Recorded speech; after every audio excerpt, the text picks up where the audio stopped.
Hello, Dolphins. In this video, we will review how to access and review your degree progress report, formerly known as the CI Academic Requirements Report, or the CAR. From your dashboard, click on Academics, then click on Degree Progress. Once the page loads, you will see your degree progress report displayed on screen.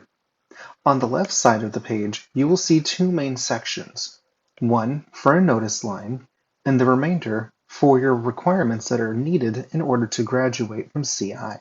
The requirement categories can range from academic preparation and general education, all the way to total units and major requirements. Be sure to read the information listed under each requirement title. These sections may include details like grade requirements or maximum number of units that can transfer from a community college. You can click View All to see all requirements at once on the right-hand side, or if you prefer to isolate a requirement for better understanding, you may click on an individual requirement such as your major. From here, we can see total number of units, courses, and GPA required for the Bachelor's of Science in Data Science.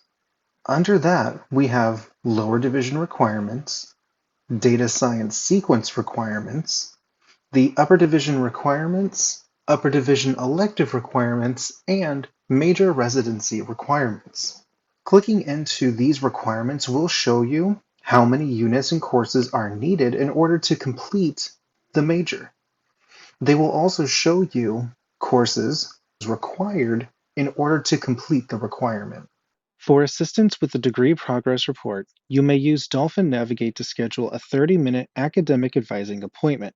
For quick questions, check the drop-in advising schedule for daily availability. If you have any discrepancies with your report, please contact the registrar's office.